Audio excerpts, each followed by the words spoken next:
Então, já vamos iniciar, né? Então, boa noite a todas as pessoas que estão aqui hoje prestigiando o nosso segundo webinário, né, do Programa de Mestrado em Ciências Médicas da Unifor. Então, hoje nós discutiremos sobre a importância do diagnóstico molecular e sorológico no entendimento do status imunológico de pacientes expostos ao SARS-CoV-2. Daí contaremos com a participação da professora doutora Daniele Malta e do professor Caio Tavares, ambos, né, do Programa de Mestrado em Ciências Médicas da Unifor. Já gostaria, de antemão, de agradecer a participação, e tenho certeza que as apresentações serão excelentes e que vai enriquecer muito a nossa discussão logo mais. E nós vamos começar com a apresentação da professora Daniele Malta, ok? Depois, na sequência, o professor Caio Tavares fará a sua apresentação e depois abriremos para discussão. Eu gostaria de dizer também que essa apresentação está sendo transmitida pelo canal da TV Unifor, pelo YouTube, e também pela NET, o canal 181. Eu vou seguir. Tá bom. Boa noite a todos. Eu vou começar a apresentação. A gente tinha combinado da professora Daniele começar falando um pouco mais sobre as questões do aspecto do diagnóstico relacionado a qual tipo de teste utilizar em cada fase da doença, e eu entraria abordando o teste que a gente está fazendo, de fato, na Universidade de Fortaleza atualmente, que é o teste molecular. Mas acredito que não vai ter nenhum prejuízo para a ordem, para o entendimento do assunto, a gente inverter essa apresentação. Tá? Então, começando a falar sobre o assunto, bem do conhecimento de todos atualmente, né, só se fala nisso, que existem diferentes tipos de exames que podem ser realizados para o diagnóstico da COVID-19. E os dois tipos principais, as duas principais estratégias que têm sido abordadas mundo afora desde o início da pandemia, são o teste molecular, e esse teste molecular, é bem importante a gente frisar, que ele é capaz de detectar o vírus em si, porque ele consegue detectar o material genético do vírus.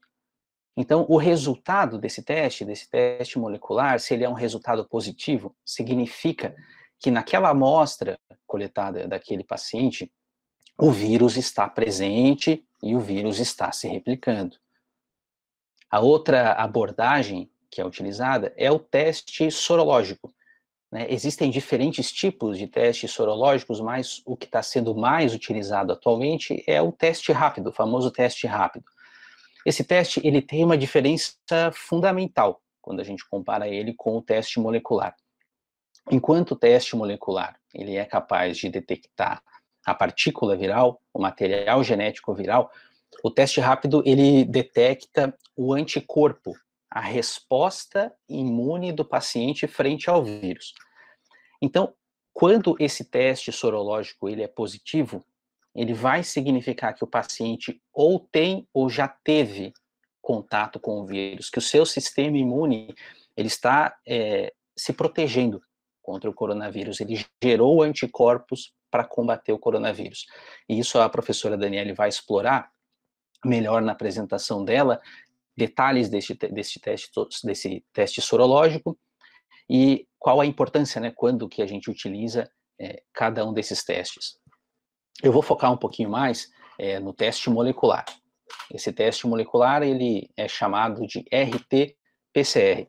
E o objetivo dessa fala, né, uma fala curta, não é entrar em muitos detalhes técnicos, mas que vocês possam compreender o passo a passo de como esse teste é feito e poder compartilhar um pouco da experiência. Há um pouquinho mais de um mês, a gente iniciou a realização desse tipo de teste dentro da Universidade de Fortaleza. Então, passamos por diferentes etapas, desde o surgimento da ideia, a acreditação do laboratório pelo governo do estado, para que possa estar realizando os testes e, de fato, a rotina de realização desses testes que a gente tem visto.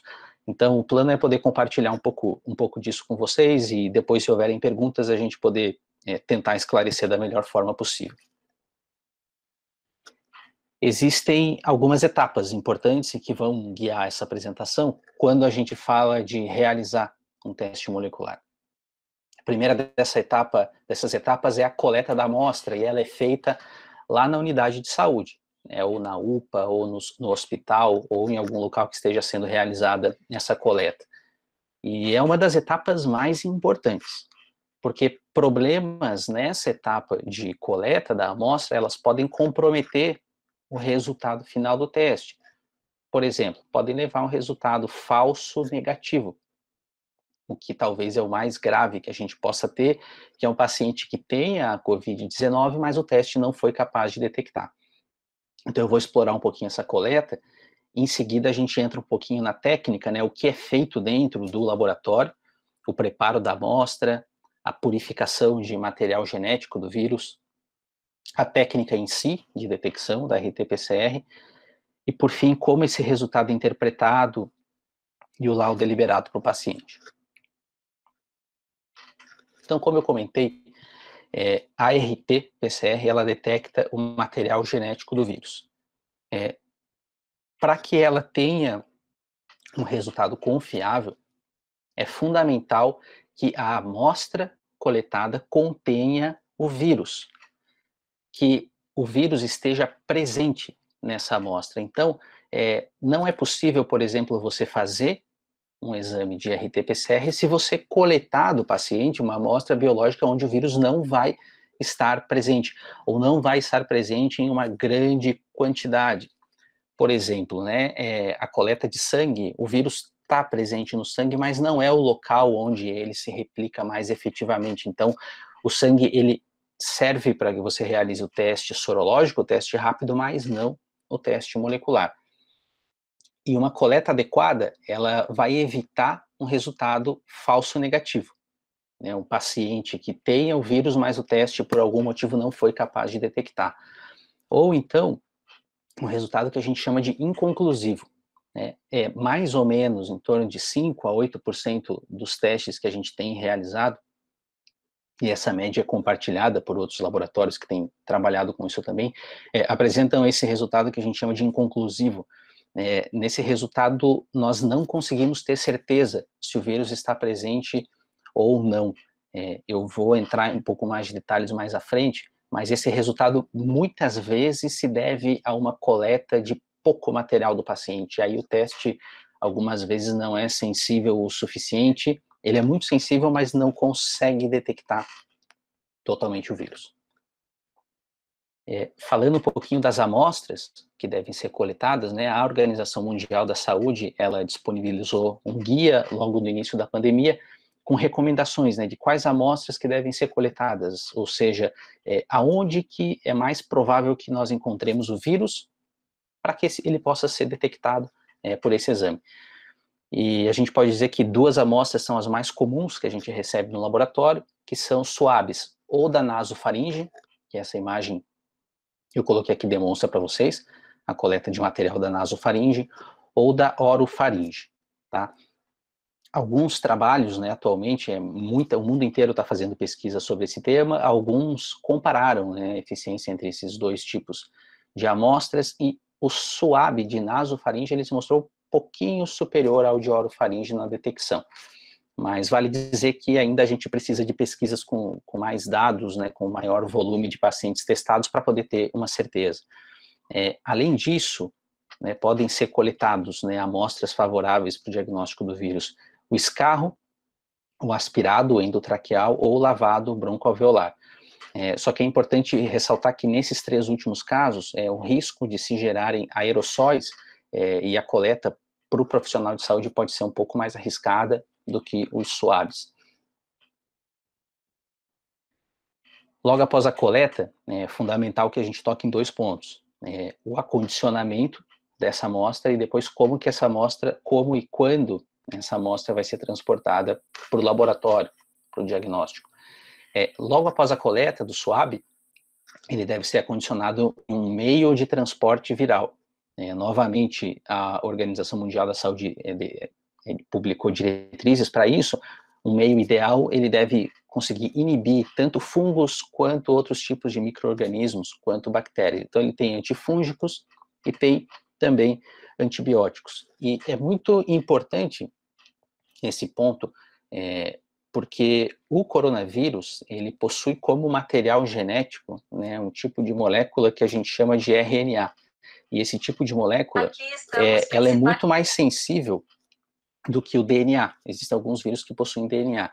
Então, é muito fácil que essa molécula seja degradada. Se não houver um acondicionamento correto, se não houver uma temperatura ideal, um transporte rápido para o laboratório, na prática, pode ser que a amostra seja coletada adequadamente, mas esse material viral se perca ao longo do caminho, ele se degrade e a gente não consiga detectar no laboratório. Na ausência desse meio de transporte viral, pode ser utilizada a solução salina, estéril também, mas aí o tempo que essa amostra permanece viável é menor. Quanto à temperatura, né, a temperatura tanto de acondicionamento quanto de transporte, é preconizado que seja mantido por até 5 dias entre 2 a 8 graus, sendo idealmente o exame realizado até 72 horas após a coleta. E aí no guia da Organização Mundial da Saúde é disponibilizada uma tabela com mais detalhes sobre quais os tipos de amostra que podem ser coletados, temperatura de transporte até ser levado ao laboratório, e os dias que essa amostra permanece viável. Então, isso vai variando, por exemplo, os swabs permanecem por até 5 dias, já o lavado broncoalveolar por até 2 dias, a 2 a 8 graus. Armazenamentos mais longos, essa amostra, ela com certeza deve ser congelada para ser realizado o diagnóstico. E com base na prática que a gente observa com a equipe lá do laboratório, alguns aspectos são importantes de serem observados no momento da coleta e do envio dessa amostra para o laboratório. Eu imagino que muitos de vocês que estão assistindo ou que vão assistir esse tema trabalhem diretamente nas unidades de saúde. Então, eu procurei ressaltar alguns aspectos que a gente observa que geram problemas para a gente quando a gente está realizando o exame lá no laboratório. Um primeiro é observar se o tubo, né, esse aqui, essa imagem ela mostra um tubo de transporte, um tubo semelhante a esse, e o swab está ali dentro, imerso no meio. Algumas vezes esse tubo não vem bem fechado, e essa amostra ela é transportada algumas vezes dentro de caixas de isopor, e se esse tubo não está bem fechado, essa amostra pode se perder no caminho. Então, vai ser necessário uma nova coleta, a gente não consegue realizar o exame. Também bastante importante, né, que após a coleta com o swab, essa amostra seja totalmente submersa dentro daquele meio de transporte que eu comentei previamente.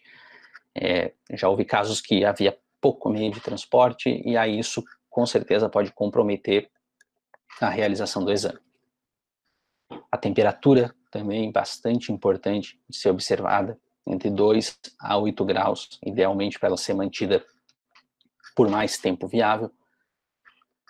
O envio dessas amostras em até 72 horas, a gente observou, por exemplo, que muitas vezes essas amostras ficam sendo estocadas na unidade de saúde e são enviadas em um bloco maior juntas. Isso não é interessante, porque se a amostra passou de 72 horas, existe o risco da gente não conseguir detectar o vírus e gerar um falso negativo.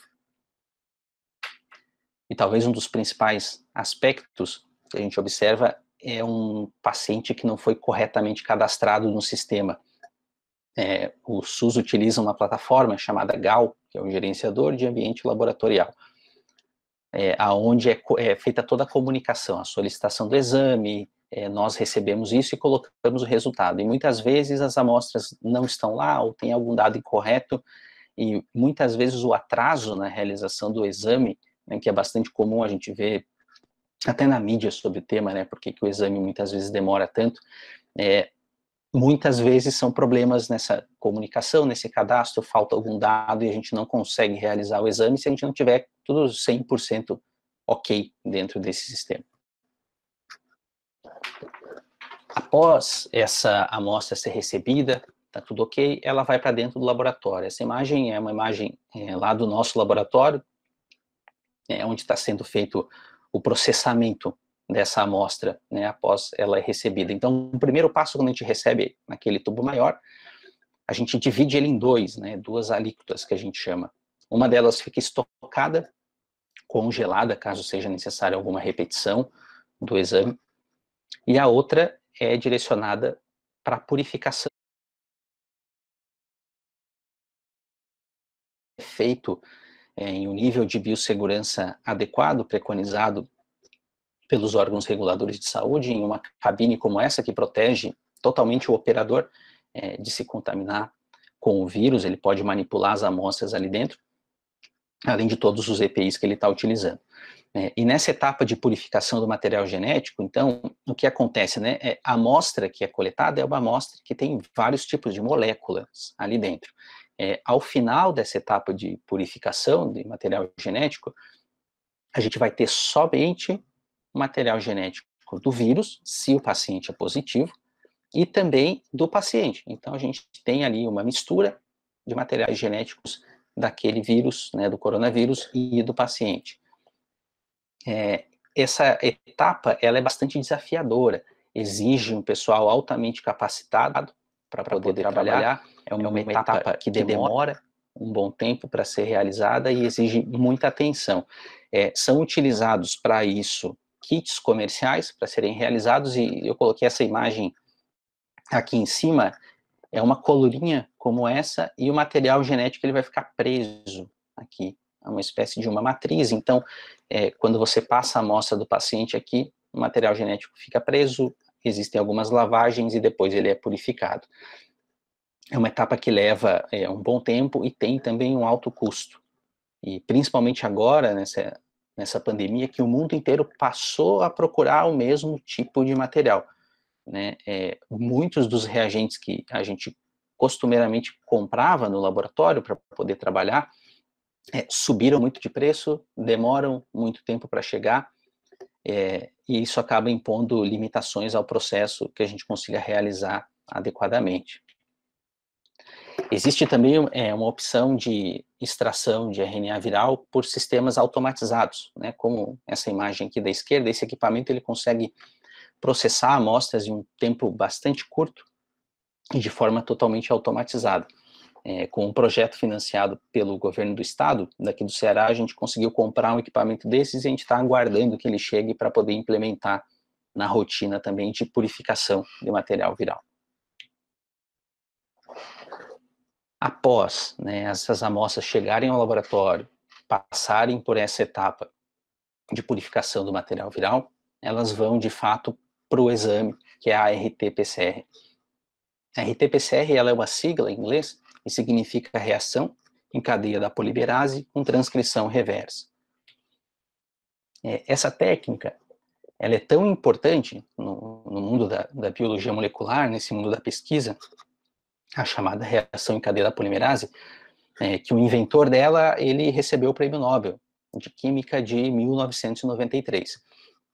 Essa técnica, trocando em miúdos, ela permite você detectar um pequeno fragmento de material genético, mesmo quando ele é muito raro, mesmo quando ele está em pouca quantidade dentro de uma mistura complexa, que é esse caso, né? Mesmo um paciente que tenha mínimas quantidades de material genético viral, e aí vocês imaginam que essa quantidade de material viral vai estar misturada com um monte de material genético do paciente, essa tecnologia ela permite que você amplifique, você faça várias cópias direcionadas, somente daquele material genético viral.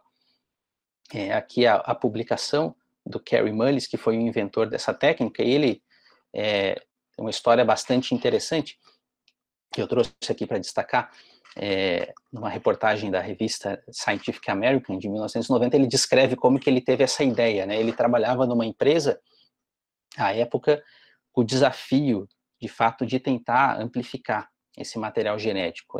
Muitas pesquisas anteriores ao Kary Mullis já vinham descrevendo as bases para que ele conseguisse chegar na PCR, que é a amplificação desse material genético, e ela acontece in vitro, dentro de um tubo, no laboratório, mas ele, de fato, ele teve a sacada, a ideia para conseguir colocar todos os ingredientes juntos e isso funcionar. E aí ele abre esse relato com essa frase, né, que às vezes uma boa ideia surge quando você não a procura. através de uma improvável combinação de coincidências, ingenuidade e erros com sorte, uma revelação me ocorreu em uma noite de sexta-feira em abril de 83, enquanto eu agarrava o volante do meu carro e serpenteava por uma estrada nas montanhas da Califórnia em uma noite enluarada. Foi assim que me deparei com um processo que poderia fazer um número ilimitado de cópias de genes, um processo agora conhecido como reação em cadeia da polimerase. Essa técnica ela já possui milhares de artigos publicados com ela e pode ser utilizada tanto para diagnóstico de vários tipos de doença, porque vocês podem imaginar que cada micro-organismo ele vai ter uma sequência de material genético única dele, como se fosse uma impressão digital. E essa técnica ela permite a detecção com segurança daquela sequência naquele local. Essa imagem da direita é uma imagem dessa publicação do Kary Mullis, e ela descreve, eu não vou entrar em muitos detalhes, mas como que a PCR funciona, né? Aqui a gente pode ver, eu acredito que vocês conseguem ver o cursor do meu mouse, uma cópia do DNA. Vocês podem imaginar que aqui é o DNA do coronavírus. Essa técnica, ela vai fazendo mudanças de temperatura em uma amostra que contém algumas enzimas.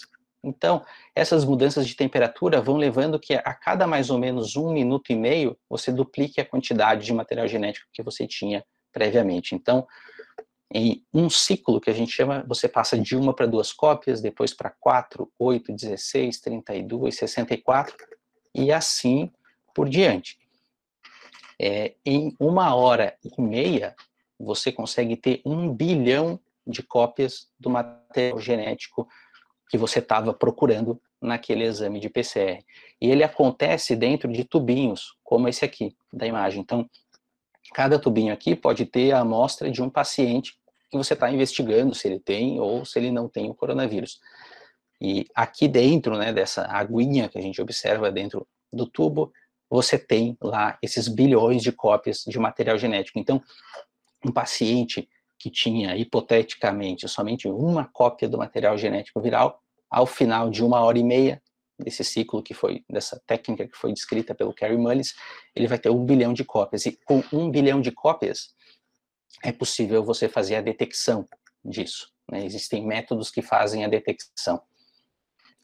Falando especificamente do coronavírus, né, para que você possa trabalhar com essa técnica, você precisa conhecer qual é a sequência de material genético, de RNA, que esse vírus vai ter.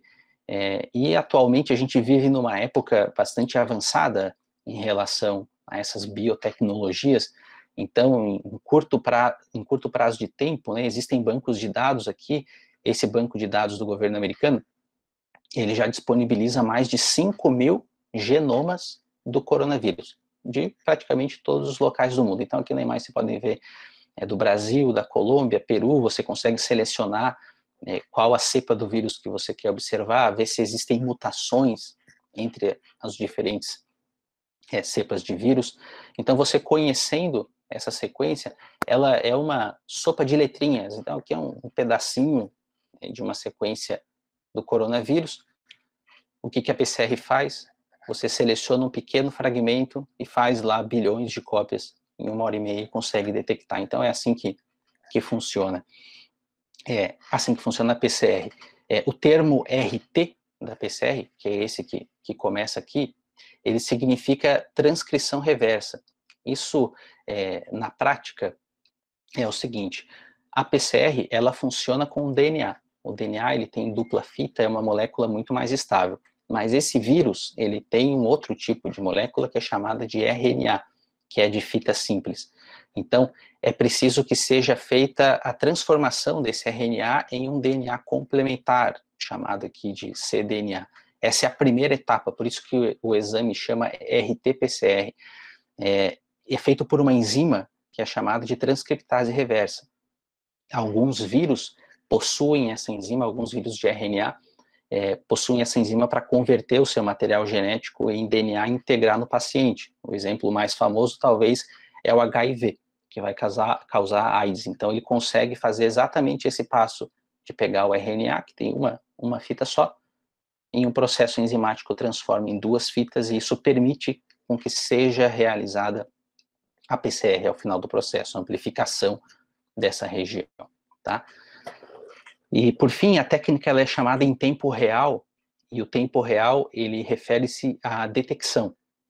Então, em tempo real, mais ou menos a cada 1 minuto, existe um equipamento, uma máquina, eu mostrei lá no primeiro slide, quando eu falei de exame molecular, essa máquina consegue detectar a quantidade de DNA que tem ali dentro. A cada ciclo duplica, então ela vai traçando uma espécie de uma curva, mostrando para cada paciente o quanto de material genético do coronavírus você tem ali dentro. Essa imagem é a sala que a gente prepara a PCR dentro do laboratório, então a gente tem que ter muitos cuidados na manipulação aqui. Aqui o principal cuidado é quanto à contaminação com DNA humano, né, outros tipos de DNA. Então é feito tudo em condições extremamente estéreis, com muito cuidado, e esse é o equipamento que faz a detecção em tempo real. Então nós colocamos a amostra do paciente aqui dentro, e ele envia os dados para o computador, e aqui no computador ele consegue informar para a gente 96 amostras de uma só vez. E aí ele vai dar um resultado como esse. Cada linha dessa significa uma amostra, né? Cada linha que sobe, a cada ciclo vai aumentando a quantidade de DNA.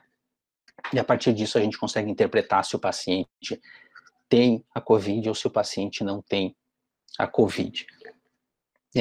Por ser uma técnica muito potente para detecção, é bastante importante que a gente sempre trabalhe com controles dentro do laboratório. Esses controles, eles são amostras sentinelas, para nos dizer se a gente não está com nenhum erro durante o processo. 3 controles nós utilizamos. O primeiro, a cada rodada a gente sempre realiza uma reação com água no lugar de amostra de paciente. E o resultado dessa reação com água tem que ser sempre negativo, né? Não pode nunca amplificar. Realizamos também uma reação com uma amostra que a gente já sabe que é positiva, para a gente ver se o sistema está funcionando e é confiável aquele resultado que vai ser dado para o paciente.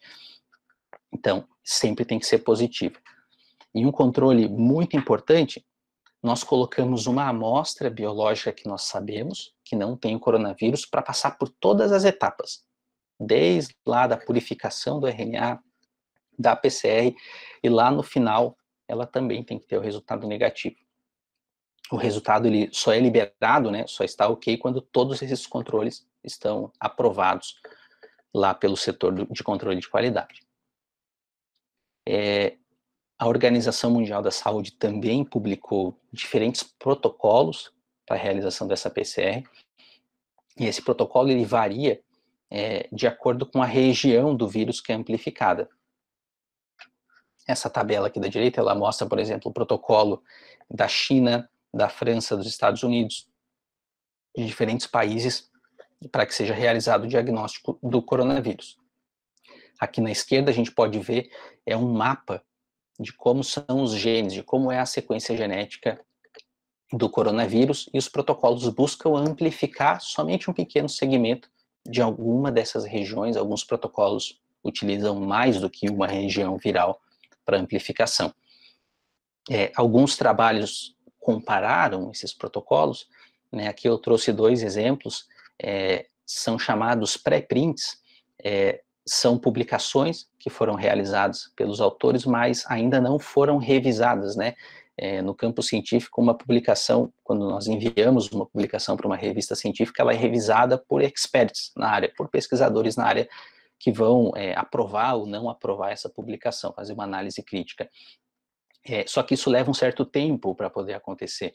Esses pré-prints são algo possivelmente recentes, né, que tem acontecido, onde uma publicação ela já é realizada sem a revisão dos pares, né, mas de uma forma a tornar esse dado mais rapidamente acessível, o que tem sido muito importante agora nessa época que a gente está vivendo. Então, esses 2 pré-prints indicam, né, compararam esses protocolos e indicam que tiveram melhores resultados em 3 deles, com o protocolo do Instituto Pasteur da França, o CDC da China e o CDC dos Estados Unidos. Nós optamos por utilizar o protocolo do CDC dos Estados Unidos dentro do laboratório para realizar os diagnósticos. E aí eu trouxe esse trabalho bastante interessante da Colômbia, de um grupo da Colômbia, onde eles realizaram a comparação de 13 diferentes regiões virais para amplificação, em um número bastante grande de amostras.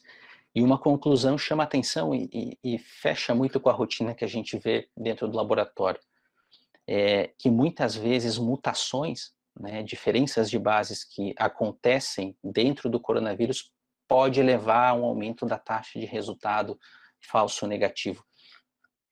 O protocolo que nós utilizamos, ele amplifica 2 regiões do vírus separadamente.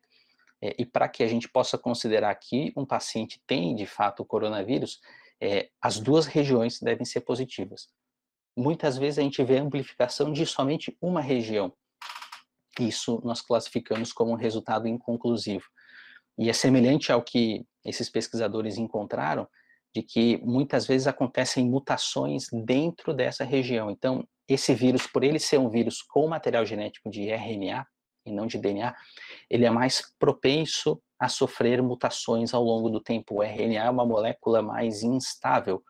Então, muitas vezes isso pode acontecer, e aí você poder afirmar que um protocolo é melhor do que o outro, muitas vezes pode ter esse viés de que depende da cepa de vírus que você está analisando para chegar a essas conclusões.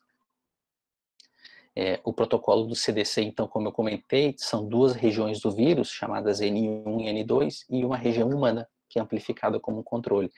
O paciente positivo precisa ter essas 2 regiões amplificadas, um paciente negativo não pode ter nenhuma dessas regiões amplificadas.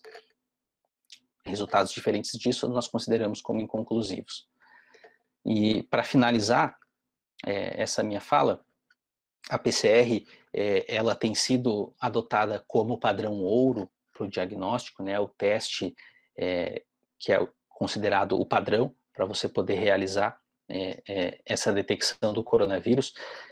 Só que ela tem limitações, e essa pandemia tem provado para a gente as limitações. Ela exige que exista uma estrutura laboratorial complexa, tanto para a proteção de quem está trabalhando, quanto para a segurança do exame, por ser um exame muito potente, é muito fácil de se contaminar se você não tomar as precauções adequadas. Há um grande desabastecimento de material, principalmente em países que não produzem a tecnologia para isso, que é o nosso caso, né? Nós temos muita limitada capacidade de produção de insumos para abastecer essas PCRs, e por isso nós não realizamos.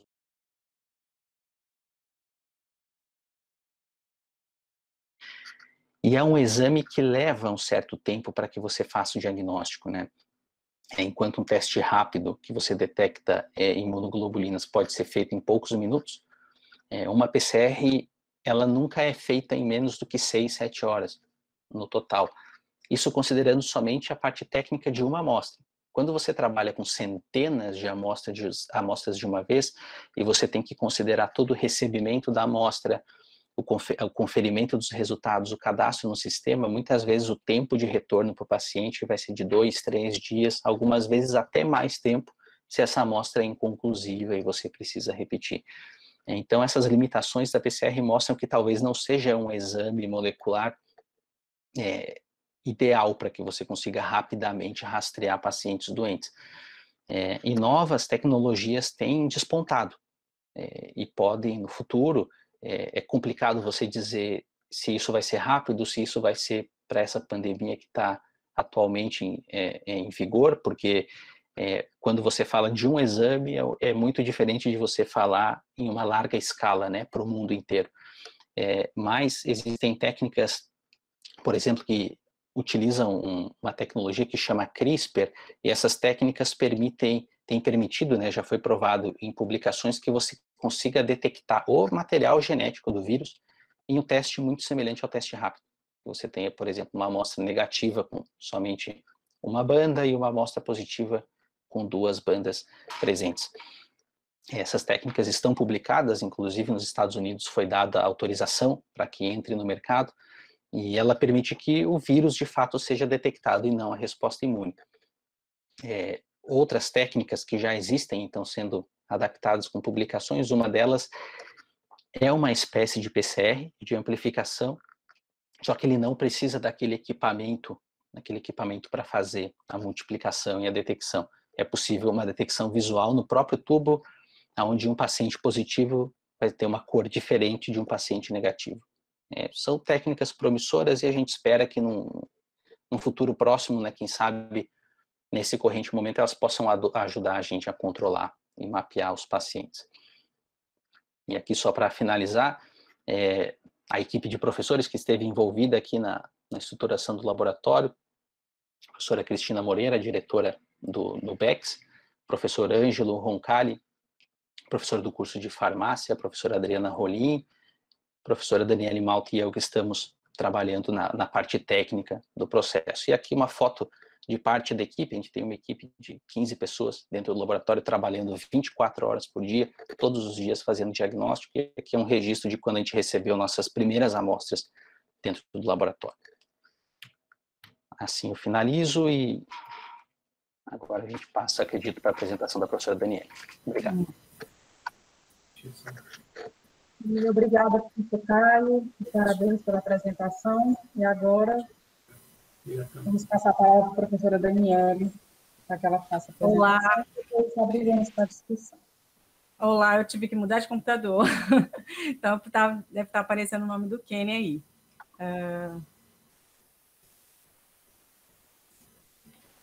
Bom, primeiro eu quero agradecer e pedir desculpa pelos imprevistos. Como o professor Caio falou, nós estamos trabalhando juntos, né? E eu vou aqui falar com vocês um pouquinho, um outro lado, um pouquinho dos testes, né? A gente vai falar da importância realmente do diagnóstico molecular e sorológico.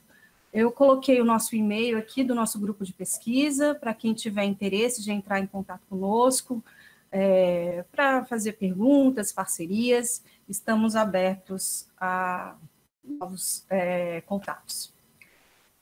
Bom, para iniciar, não tem como a gente não falar um pouquinho do vírus, né? Então, eu vou colocar de uma forma bem simples, tá? Mais ou menos para vocês terem uma noção do que é importante a gente saber quando a gente fala do vírus e do diagnóstico, né? Se vocês perceberem, o diagnóstico está muito relacionado com o vírus, como o professor Caio falou. O diagnóstico do PCR está relacionado com estruturas virais. Então, é por isso que eu coloquei aqui para vocês, mas de uma forma bem simples. Então, da família Coronaviridae, ele possui os gêneros tanto alfa, beta, delta e gama. Uma coisa que é importante, essa figura, ela ilustra, então, o vírus, certo? Ele é um vírus que possui um envelope, ele possui um genoma de RNA, e também ele possui essas spikes, que são espículas, né? Essas espículas, elas são muito importantes para a entrada do vírus na célula. Temos que lembrar que o vírus, né, ele é intracelular, ele é obrigatório, ele precisa de uma célula para ele se replicar, para ele sobreviver. Então, aqui nessa outra figura, a gente observa que tem tanto essa espícula do vírus, certo? Mas também temos um receptor humano. Então, a partir dessa ligação, ele entra na célula para ele começar a fazer a sua replicação viral. Também achei interessante eu colocar para vocês também as outras doenças também que já foram causadas por essa família, né? A gente tem aqui, ó, um relato de 1965, onde foi isolado o vírus numa secreção nasal de um paciente que tinha um resfriado. Então, desde 1965, a gente observa que esse vírus, ele circula e causa doenças em humanos. Atualmente, nós temos, então, 7 vírus, né, que causam doença, desde doenças leves, mas também doenças graves. E aqui a gente vai estar focando um pouquinho mais na SARS-CoV-2. Quando a gente fala de diagnóstico, a gente tem 2 momentos, né? Um momento em que a gente fala do diagnóstico virológico e o momento que a gente fala do diagnóstico sorológico. Qual que é a importância de cada um deles? Quando a gente fala do diagnóstico virológico, a gente quer realmente identificar a partícula viral, identificar o vírus. Então, aqui nós temos uma cultura de célula e é realizado um isolamento viral. Só que para você realizar um isolamento viral, principalmente para esse vírus, você precisa de uma estrutura laboratorial de nível de biossegurança um pouquinho mais elevado do que quando você faz isolamento de outros vírus, por exemplo, como o dengue, né? E também a gente tem que observar que o isolamento viral, ele é utilizado mais para pesquisa, porque ele é uma técnica demorada, ele precisa de profissionais que sabem trabalhar com cultivo de células. Então, geralmente, o isolamento viral, ele não é realizado na rotina. Uma outra técnica que a gente também utiliza na parte virológica são os testes moleculares. Como o professor Caio falou, existem várias técnicas, e uma delas aqui foi o PCR em tempo real, tá? Quando a gente fala do diagnóstico sorológico, a gente tem aqui o teste que a gente fala de imunocromatografia, que também é conhecido como teste rápido. É importante dizer que esse teste, ele pode detectar tanto anticorpos como antígenos, tá? Também temos a técnica de ELISA, que a gente identifica tanto a IgM como IgG e IgA, lembrando que alguns estudos estão mostrando que IgM e IgA, eles estão usando mais na fase aguda da doença, e o IgG mais na fase tardia, e eu vou mostrar alguns resultados com relação a isso. E também temos uma outra técnica, que é uma técnica que a gente fala de neutralização. Só que essa técnica, como a técnica também do isolamento viral, é uma técnica trabalhosa, e é uma técnica que ela é utilizada mais na pesquisa. A importância dessa técnica é porque quando a gente tem uma infecção, a gente produz anticorpos, e essa técnica ela vai realmente identificar quais são aqueles anticorpos que são neutralizantes para aquele determinado vírus. E essa técnica, ela também é utilizada, mas ela é mais utilizada na pesquisa. Aqui eu coloquei, o professor Caio até comentou um pouco sobre isso, mas eu coloquei os materiais biológicos, porque se a gente não tem um bom material biológico, é difícil você ter, às vezes você tem uma técnica excelente, só que, vamos supor, a coleta não foi bem realizada, o transporte, então tudo isso influencia no final do seu resultado. Então, aqui nós podemos trabalhar, né? Tem material biológico tanto do suave da nasofaringe, como da oro, e também lavado broncoalveolar, o aspirado e o escarro. Eu coloquei isso aqui também para mostrar para vocês que diferentes materiais biológicos a gente pode ter resultados de diagnósticos diferentes. Por exemplo, nesse trabalho, eles avaliaram 64 pacientes, tá? E eles avaliaram o material biológico do suave, do escarro e das fezes. Como o professor Caio já falou do PCR em tempo real, eu vou aqui mostrar para vocês o seguinte. Aqui são os ciclos que o professor Caio falou que é um CT, certo? E aqui são as nossas amostras. O que é importante vocês anotarem? Que quanto mais próximo do 20, por exemplo, é quando o paciente tem uma carga viral mais elevada, que ele foi mais rápido de detectar. Então, se a gente observar aqui no escarro, nós podemos observar que tinham pacientes aqui que antes do ciclo 20, por exemplo, eles já estavam dando positivo. O que significa isso? Significa que esses indivíduos aqui, eles tinham uma quantidade de vírus bem maior do que, por exemplo, esses aqui. E se a gente comparar tanto o suave como o escarro, a gente observa também com relação aos dias de doença, né? Aqui, com relação ao suave, a gente observa que tem alguns pacientes que dá no início da infecção, mas aí ele vai diminuindo a detecção dele ao longo dos dias de doença. Mas quando a gente vê com relação ao escarro, você percebe que, mesmo com relação aos dias de doença, a quantidade de vírus que esses pacientes possuem nesse material biológico, ela acaba sendo maior do que a que está no suave. Uma outra análise que esses autores fizeram foi com relação às fezes. Aqui vocês podem observar que a quantidade de vírus, ela acaba sendo inferior. Lembra que quanto mais próximo do 20, a quantidade de vírus talvez é maior. Então, aqui, a quantidade de vírus ela é menor, e também com relação aos dias de doença, a gente também tem uma quantidade menor de vírus. Tem um outro trabalho também que ele relata o mesmo dado que o autor anterior. Mas aqui eu trouxe essa figura para mostrar para vocês que tanto o SWAB quanto o SCARRO, nos inícios, né, nos primeiros dias de doença, eles possuem a mesma detecção, né?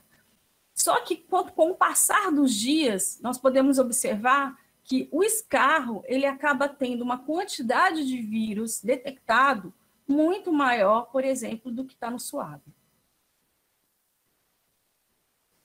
Esse também já é um outro trabalho e que saiu na Nature, e ele também relata isso, só que esse trabalho, diferente dos outros, ele ainda avaliou o soro e a urina. Se vocês observarem aqui, vocês vão observar que temos aqui a positividade do soro, a positividade também da urina, mas o SWAB, né, e o SCARRO, eles continuam tendo uma positividade, uma detecção maior diante tanto das fezes como do soro e da urina. Podemos observar também que aqui as fezes, a gente observa que tem uma quantidade razoável de vírus, né, e ela vai até o final, vamos supor que com 28 dias de doença, já não é mais detectado.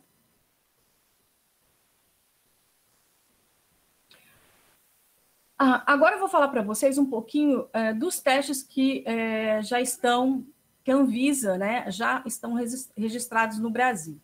Então, ao todo, são 64 testes, 15 deles está relacionado ao teste molecular, que é o PCR em tempo real, 38 está relacionado aos testes rápidos, que é imunocromatográfico, 6 relacionados ao ELISA e 3 para imunofluorescência.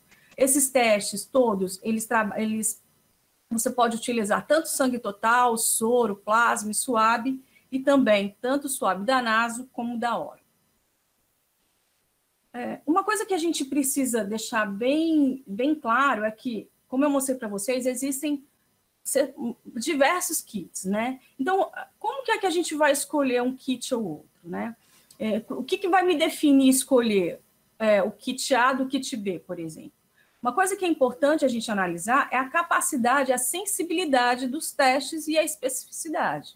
Então, a sensibilidade, ela é bem importante, porque a capacidade de reconhecer que aquele indivíduo possui a doença, né? Então, um teste sensível, ele raramente vai vai deixar de identificar os doentes. E a especificidade, ele vai o quê? A capacidade de reconhecer os indivíduos que não estão doentes, né? Ele raramente vai identificar pessoas sadias como doentes. Então, na hora de analisar um teste diagnóstico, é bem importante avaliar tanto a sensibilidade como a especificidade desses testes. O teste rápido, como eu disse anteriormente, ele pode ser realizado tanto para detecção do antígeno como para anticorpo. Lembrando, se eu quero detectar anticorpo, eu vou imobilizar, eu vou mostrar para vocês uma figura com antígeno, e se eu quero detectar o antígeno, eu vou mobilizar com anticorpos. Aqui é uma figurinha para ficar mais fácil para vocês compreenderem. Então, aqui a gente coloca a amostra do paciente, né? Que é o teste, né? Que é o teste rápido. Quando a gente olha assim, a gente não imagina a quantidade de coisas que tem, né? Então, aqui a gente tem os anticorpos, aqui a gente tem os conjugados, e a partir do momento que você coloca essa amostra ela segue esse fluxo aqui, que passa por todas essas etapas, para a gente poder dizer se o teste é positivo ou negativo, ou até mesmo inconclusivo. Então, existem testes rápido que você consegue identificar IgM e IgG no mesmo teste, como esse, mas também existem testes que você identifica só IgM ou só IgG.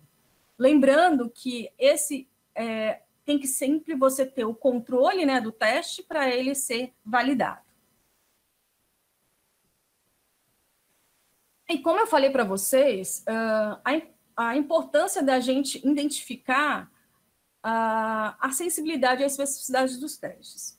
Então, como eu falei para vocês, a gente tem aproximadamente 64 testes que foram, que a Anvisa preconizou para serem usados, mas de todos esses, aqui eu só coloquei alguns testes, mas todos esses, ele coloca aqui tanto a sensibilidade como a especificidade. Lembrando que essa coisa da gente escolher, eu vou escolher um teste mais sensível ou mais específico, isso tem muito relação com o que é que você quer fazer. Vamos supor, eu quero fazer um teste de triagem numa população. Então, o teste que eu vou escolher acaba sendo um teste mais sensível. Eu quero um teste que realmente eu consiga pegar aquela população. Então, a escolha do teste também ela tem relação com o que você quer no final. Aqui é para mostrar para vocês que a sensibilidade e a especificidade elas são bem parecidas entre esses testes, tá certo? Aqui são todos os testes rápidos. A gente observa que ele também, que cada um deles aqui identifica ou IgM ou IgG, tá? Que pode ser, como eu mostrei anteriormente, no mesmo teste ou pode ser separado. Aqui é também da Anvisa. O que eu quis trazer aqui de novidade para vocês é que existe, atualmente a gente só fala de teste rápido para detecção de anticorpos, né? Aqui já tem um teste, mas eu não conheço, que ele está identificando o antígeno. Então, tem todos esses testes, cada um é de uma empresa e cada um tem um determinado método, né?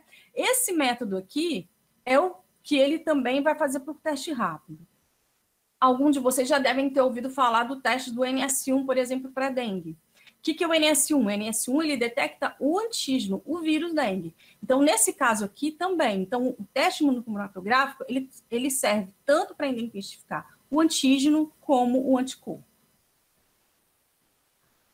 Essa figura aqui é uma figura que saiu no artigo do JAMA e ela é bem importante para a gente ter uma noção de quando é o melhor momento para eu solicitar um teste. Então, como eu falei anteriormente para vocês, é importante eu saber a amostra, mas é importante também eu saber o momento da doença, o momento que aquele paciente está, para eu solicitar o teste mais adequado para aquele momento da doença. Então, o que é essa figura? O que nós podemos observar nessa imagem? Aqui nós temos, então, o SWAB, né, o PCR da nasofaringe. Aqui temos o isolamento, o lavado broncoalveolar e o escarro, que está aqui em rosa, as fezes. E o que eu quero mostrar para vocês é que aqui a gente tem, então, antes, que é o que a gente pode falar, que são os assintomáticos, né? Então, teve a infecção, mas ainda não está apresentando os sintomas, mas se vocês observarem, a gente já consegue fazer a detecção desse material, de alguns materiais clínicos, por exemplo, do SWAB. Podemos também fazer o isolamento viral.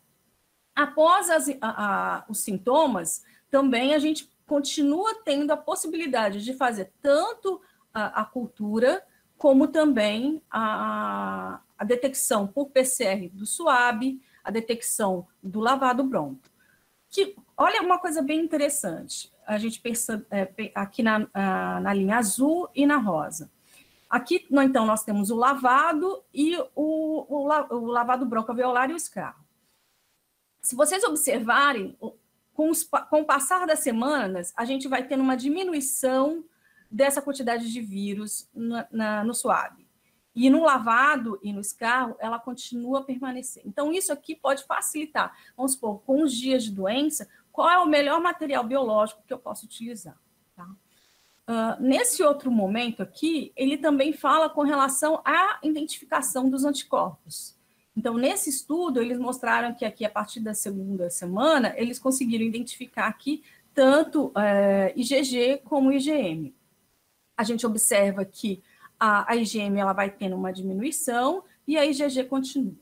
Já nesse outro trabalho, que ele também faz isso, essa mesma análise, mas uma coisa interessante desse, diferente do outro, é que aqui, por exemplo, ele coloca a IgM a partir do 3º dia.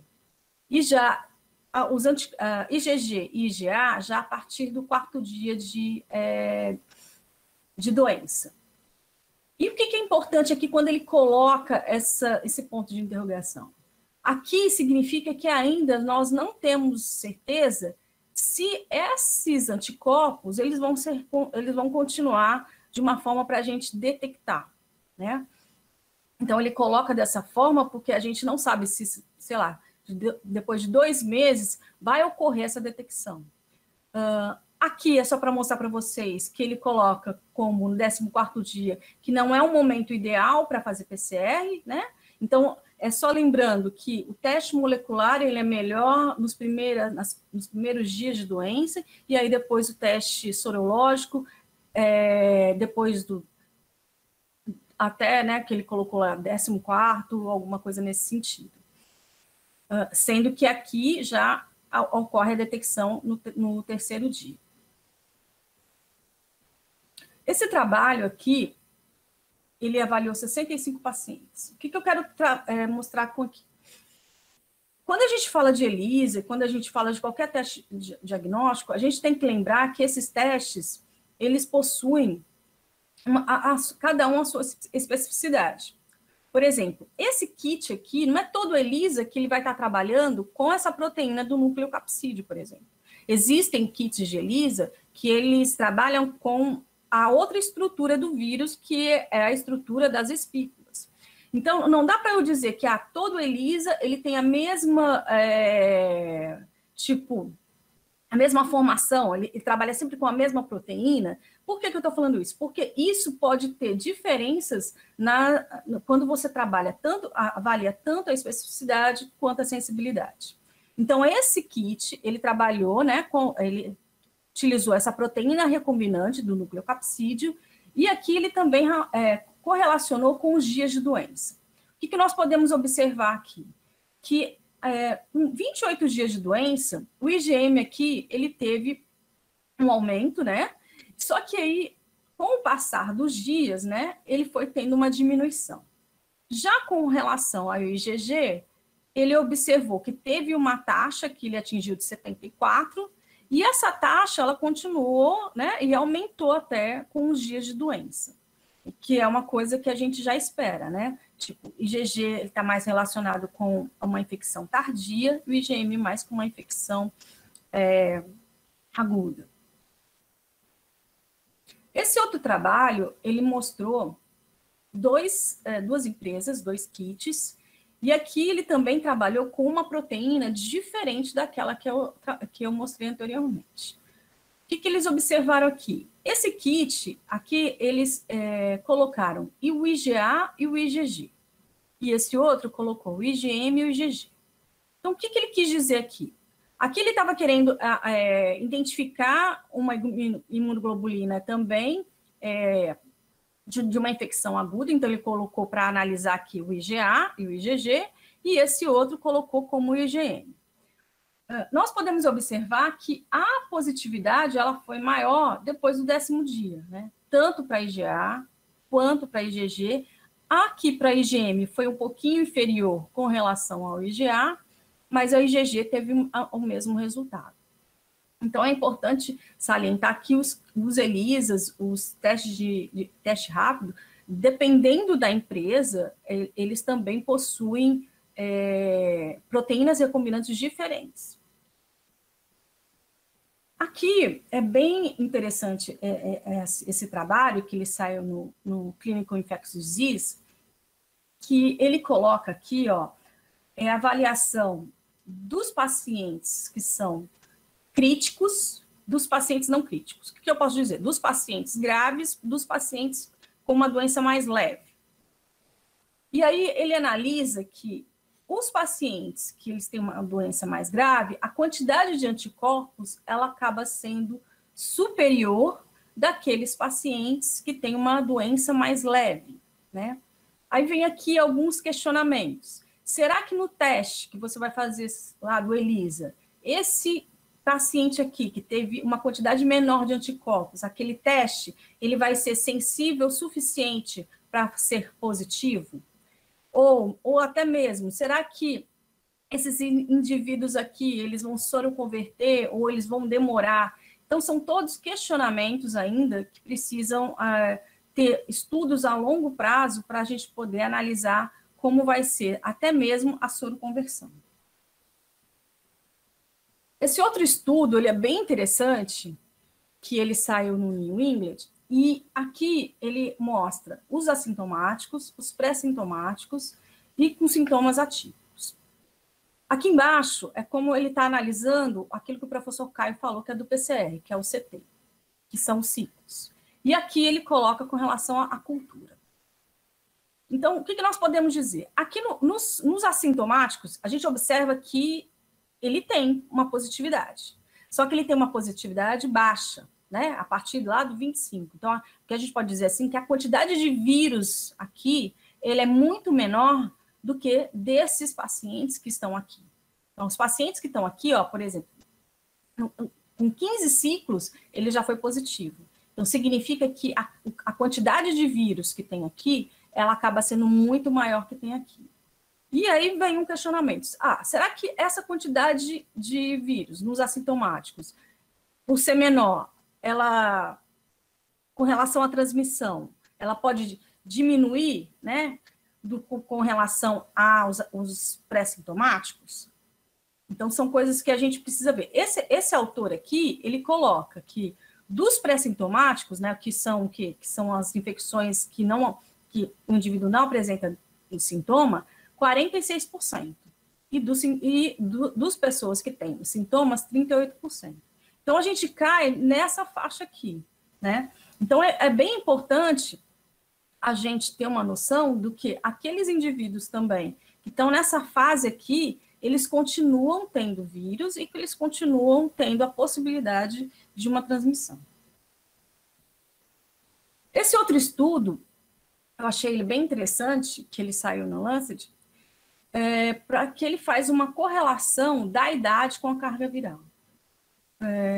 Então, aqui que ele mostra aqui, que os indivíduos aqui, ó, que tem em torno de 40, né, até mesmo antes de 30 a 40 anos, a quantidade a carga viral deles acaba sendo inferior à dos indivíduos mais idosos. Então, aquelas pessoas que estão na faixa dos 70, dos 80 anos, ela acaba tendo uma quantidade de vírus, né, uma carga viral maior do que os indivíduos que têm entre 30 e 40 anos. Dos questionamentos que o autor coloca é: será que pode ser isso que esses indivíduos tenham uma doença mais leve e os idosos? Então, são todos os questionamentos que ainda precisam ser analisados e respondidos com uma análise maior das pessoas mesmo, né? Fazer estudos a longo prazo, estudos longitudinais, onde a gente pode avaliar melhor esses dados. E aqui, finalizando, é só para a gente ter uma ideia dos testes que estão sendo realizados aqui no Ceará. A gente tem uma quantidade maior do teste rápido, né? E a gente sabe porque é mais fácil utilizar, na unidade de saúde você pode estar utilizando. Como o professor Caio falou, o PCR, ele precisa de uma estrutura, então aqui a quantidade é menor. E também temos ELISAs e também o teste de quimiluminescência. Então, era isso que eu tinha para passar para vocês. E eu estou à disposição.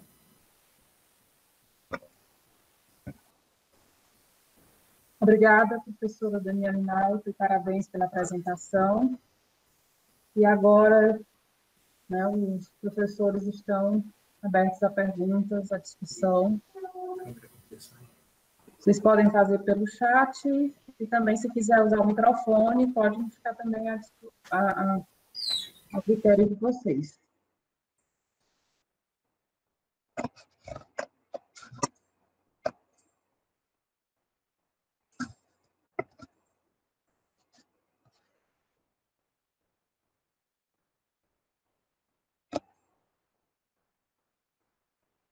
Já tem algumas aqui, eu vou ler aqui para vocês, só um momento. Essa é a primeira, da Simone Melo.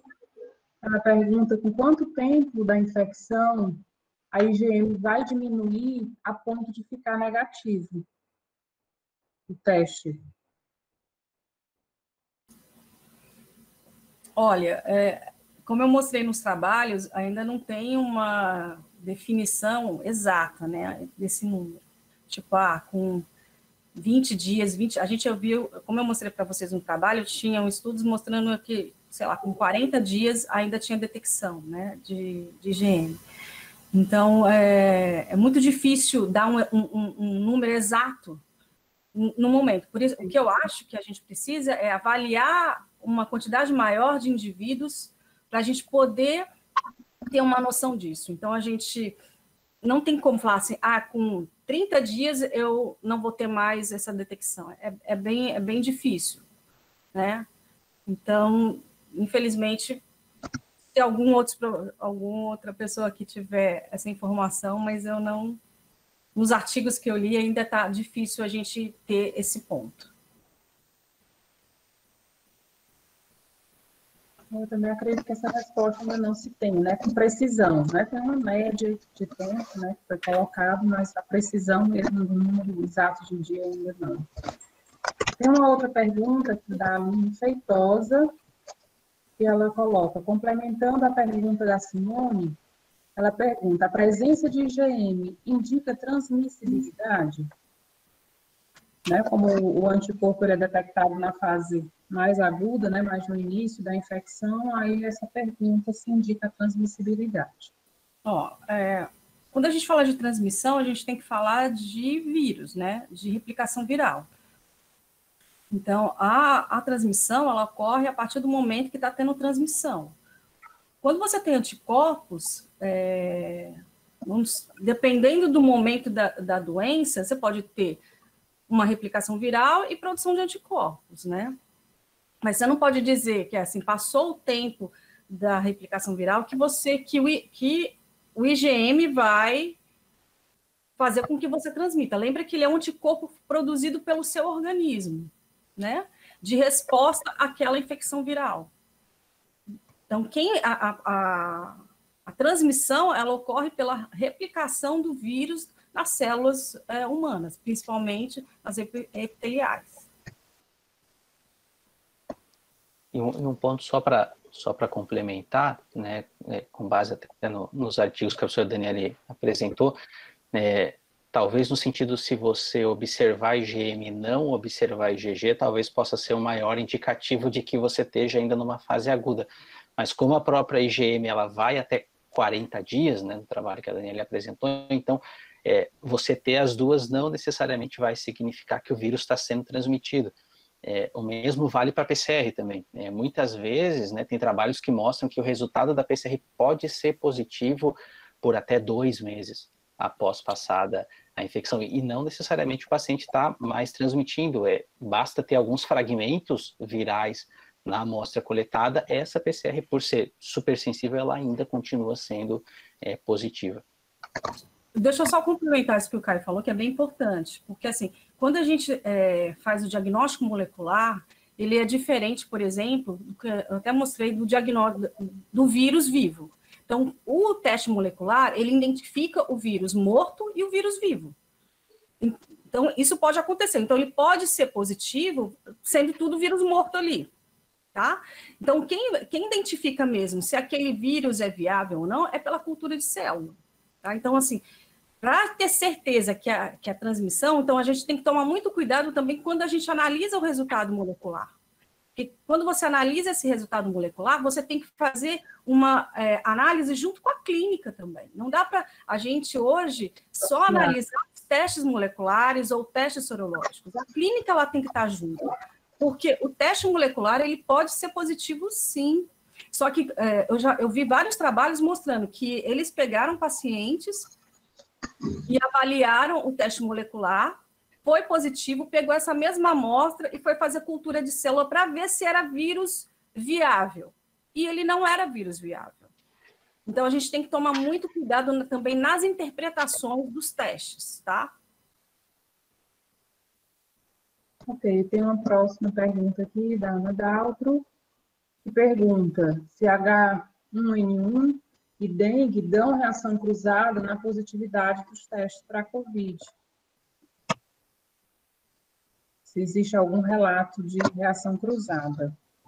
Então, para teste sorológico... Eu vi só um trabalho, para te falar a verdade, eu vi só um trabalho que ele colocou que um indivíduo vacinado, ele teve reação cruzada, mas na detecção de anticorpos, tá? Isso não é reação cruzada, por exemplo, como num teste molecular. Lembrando que o teste molecular, ele identifica o vírus, né? Então, se tiver algum tipo de reação cruzada, aí vai ser... Mas, assim, podem ter outros trabalhos, mas eu vi apenas um trabalho. Outra pergunta do Luiz Felipe. Ele pergunta, com relação à carga viral encontrada em pacientes idosos, quando comparada a crianças que testaram positivos, vocês notaram diferenças significativas durante a realização dos testes diagnósticos, como, por exemplo, maior replicação viral? Olha, nesse aspecto, a gente não interpretou ainda os dados nesse sentido.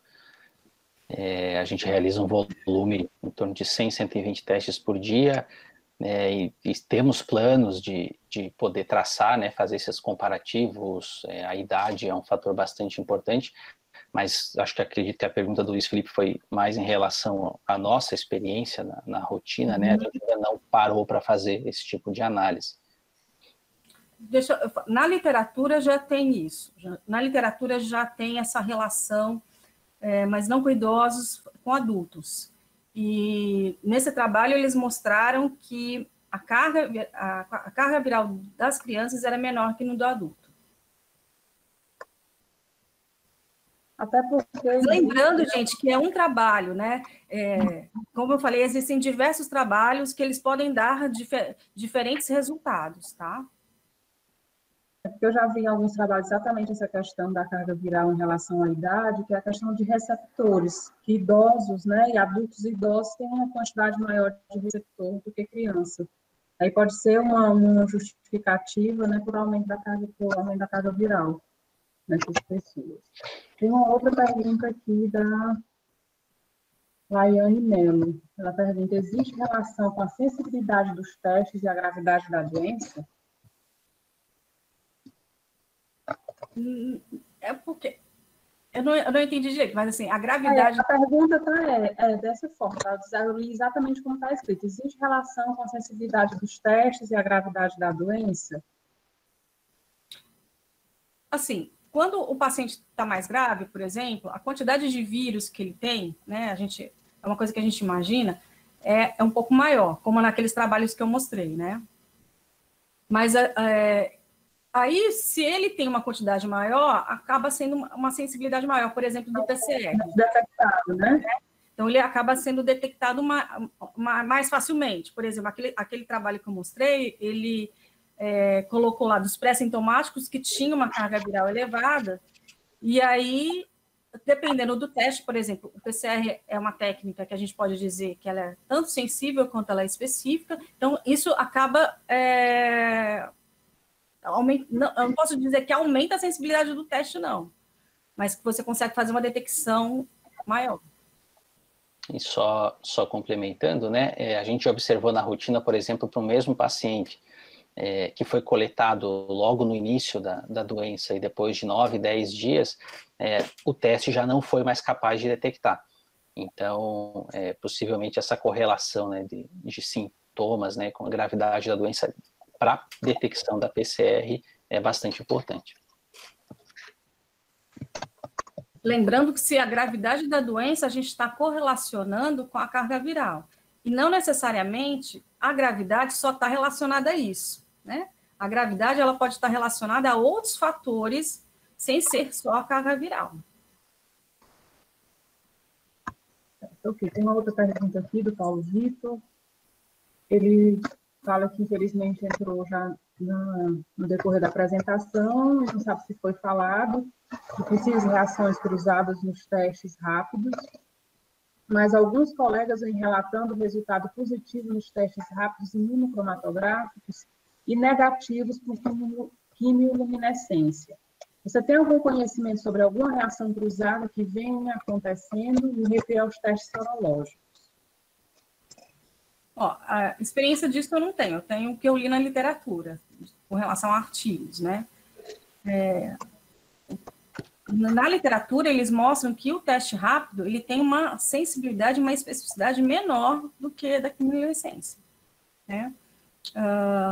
E tem até, não para a COVID, mas tem até para outros estudos fazendo essa correlação do ELISA tradicional com a quimiluminescência, mas assim, para a COVID, para o SARS-CoV-2, eu não cheguei a ver, não sei.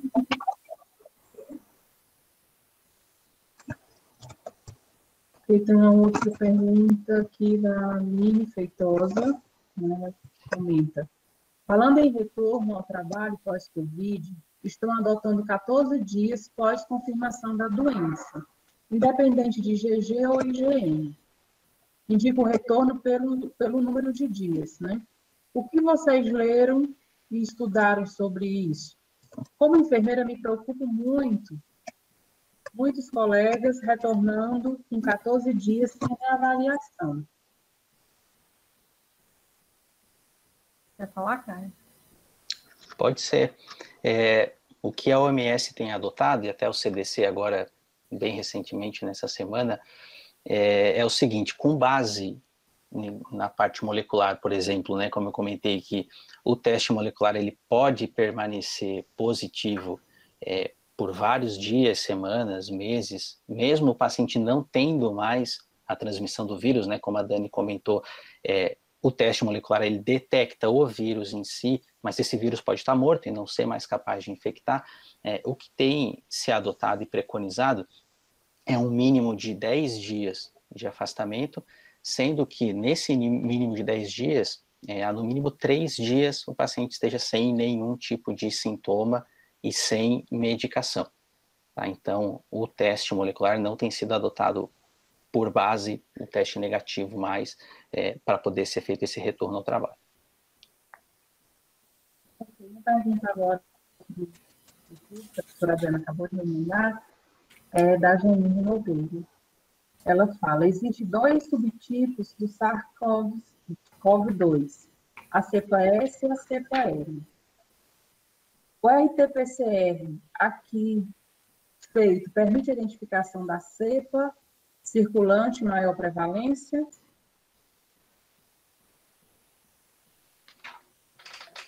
Cris, podia repetir, por favor, cepa R?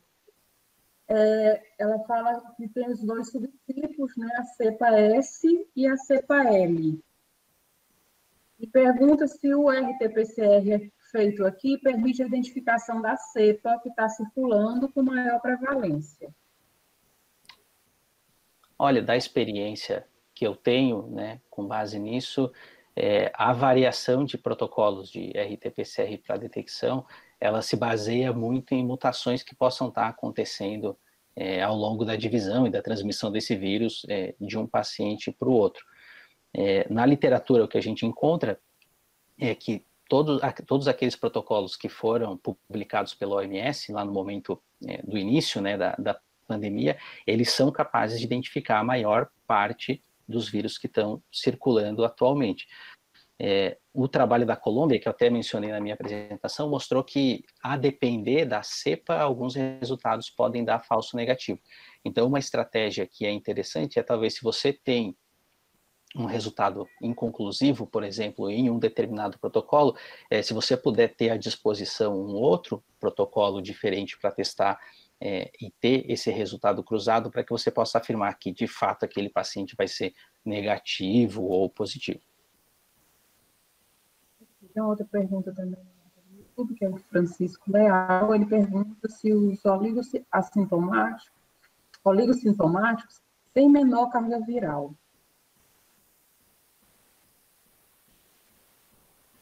Pelo trabalho que eu mostrei, sim, né? Foi aquele trabalho até que saiu no JAMA. Então, assim, os pacientes assintomáticos, a quantidade de vírus que ele tem, ela é menor do que, por exemplo, os pré-sintomáticos. Isso já foi o dado que eu mostrei, né? Ok, outra pergunta do Maurício. Ele pergunta: as amostras coletadas para análise com RT-PCR não poderiam ser inativadas? Calor, radiação, solução formalina, etc., para reduzir o risco de contaminação dos técnicos que iriam manuseá-las? Olha, assim, eu não sei se ele está falando no início, que é no momento da extração, né? Eu imagino que mas assim, mesmo utilizando, em algum momento você vai entrar em contato com a amostra biológica, né? Mesmo você utilizando formalina, em algum momento você vai estar entrando em contato com a amostra biológica. E assim, a gente tem que lembrar que a gente, para trabalhar com isso, a gente utiliza cabines de classe 2, né? Então, que dá uma proteção tanto para o indivíduo, mas a gente utiliza, o que a gente utiliza é um kit mesmo. Boa noite. Só seria uma ideia, por exemplo, quando você faz a coleta, né, no SWAB, naquele meio que você emerge, Já contei, né? ele não poderia ter alguma solução que, naquele momento, inativasse o vírus, impedisse que ele contaminasse e preservaria o RNA, tá ok? Para análise posterior, do que manter o vírus viável ali e vai desde do risco, né, da pessoa que coleta até o risco depois da pessoa que vai operar aquele material. Não teria como inativar, e se isso prejudicaria depois a amplificação do RNA, alguma coisa assim? Ô Maurício, assim, pela experiência que eu tenho, você deve já ter trabalhado com trisol, né? No início, a gente utilizava trisol para amostra. E é uma forma, só que aí você tem que utilizar o protocolo desde o início, do início até o fim com o trisol, né? Eu não sei de dizer qual seria a substância ali, que a gente também tem que tomar cuidado para não inibir tipo ataque polimerase, colocar algum inibidor ali, né? Tanto é que eu falei, por exemplo, do escarro. Um dos grandes problemas do escarro é que contém muitas RNases. Então, ele teria que tratar esse escarro para ele poder fazer um teste de molecular adequado. Então, não é só pegar o escarro do jeito que ele está e fazer o teste molecular, porque ele pode dar muito falso negativo. Para o escarro, eu sei, mas é mais para DNA. Agora, eu não tenho nenhuma experiência com relação a isso, de qual é o reagente que a gente poderia colocar. Mas é uma ideia para a gente pensar, né? Porque eu vi os artigos, né, eles testaram várias técnicas de inativação do vírus. Dentre uma, era o aquecimento por 15 minutos a 50 graus, se eu não me engano. Esse aquecimento por 15 minutos a 50 graus, ele tornaria inviável depois a amplificação do RNA ou não? Não, acho que não. Mas, assim, se de repente o pesquisador depois quiser fazer um isolamento viral, aí ele já não consegue fazer mais com essa amostra, né? Seria só realmente para diagnóstico, né? Não, porque com a proteinase K você não coloca 56 graus, né? Mas aí eu acho que teria que já a partir da coleta. Eu acho que é bem nesse ponto, Dani, que você comentou. Eu estou de acordo. Em algum momento você tem que trabalhar com o vírus, né? Você fazer isso na unidade de saúde da coleta, eu acho que você acaba introduzindo talvez um risco até maior de o operador lá ter que adicionar alguma substância, por exemplo, e você ter alguma contaminação, né, algum ponto que é indesejado, né? Dentro do laboratório, os kits de extração, a maioria que são utilizados, trabalham com uma temperatura até mais elevada. Eu também não conheço uma solução que você possa adicionar já e que inative e que tenha maior segurança, mas acho que é uma linha super interessante, né? E possivelmente pesquisas aí nesse aspecto vão ter seguimento. Uma outra pergunta é da Ana Costa. Ela diz que é uma curiosidade. De onde provém as amostras, controle positivo e negativo? Pronto, controle positivo ele é comercial, né? Quando a gente compra um kit com um protocolo, a gente utiliza o protocolo lá do CDC dos Estados Unidos. Esse kit já fornece para a gente tanto os reagentes para detecção, quanto esse controle positivo, que aí eles enviam material genético do vírus purificado e ele tem que sempre ser positivo. Em relação a controle negativo, né, você pode utilizar, por exemplo, uma cultura de células humanas que você tenha dentro do laboratório e essa célula humana, esse controle negativo basta que ele amplifique um gene humano qualquer, né, e não pode estar contaminado com o coronavírus. Então, você pode colocar isso na sua rotina. Só deixando claro que o controle positivo que utiliza, né, no PCR, ele não tem a capacidade de infectar. É uma proteína recombinante. Então, só para deixar bem claro isso, não é um vírus, né? Uhum. É uma parte dele. Ok, tem mais uma outra pergunta aqui, que é a última, aqui no momento, não tem mais nenhuma outra depois. É de Eumano Moreira. Ele relata: alguns hospitais particulares reiniciaram suas cirurgias eletivas essa semana, tendo como obrigação a apresentação de PCR negativo. Em caso de positividade do PCR, com quanto tempo vocês indicariam a repetição, né, do teste do molecular, buscando sua negatividade, a fim do paciente estar apto para o procedimento cirúrgico? Uma coisa que eu quero deixar claro é que não é o teste, é a doença, os dias de doença do paciente que define o teste, não é o teste que define isso. Então, isso tem que ficar bem claro, né? Assim, quantos dias de doença aquele paciente tem? A partir, como nos gráficos que eu mostrei. Então, é os dias de doença do paciente que eu vou conseguir identificar. Ele está no 5º dia de doença, o melhor teste diagnóstico é o PCR. Ele está no 10º dia de doença. Então, é só lembrando quantos dias de doença para você conseguir fazer um diagnóstico, conseguir escolher um teste diagnóstico. Quer complementar, Caio? Não, totalmente de acordo, Dani. Totalmente de acordo. A PCR, ela nem sempre vai ser negativa quando o paciente não transmite mais o vírus. A gente já comentou aqui, pode ter casos que a PCR continue sendo positiva lá por 1 mês, 2 meses depois que a doença passou, e o paciente não transmite. Então, como você já comentou na sua fala anterior, tem que estar totalmente correlacionado com a clínica do paciente para você poder ter uma decisão sólida nesse aspecto.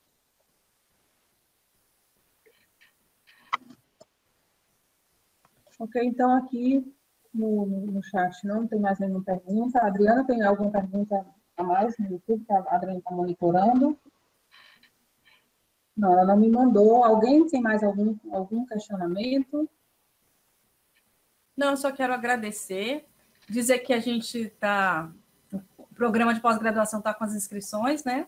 Então, quem tiver interesse de fazer o mestrado nessa área ou na área de biologia molecular, para entrar no site da Unifor, que as inscrições estão abertas.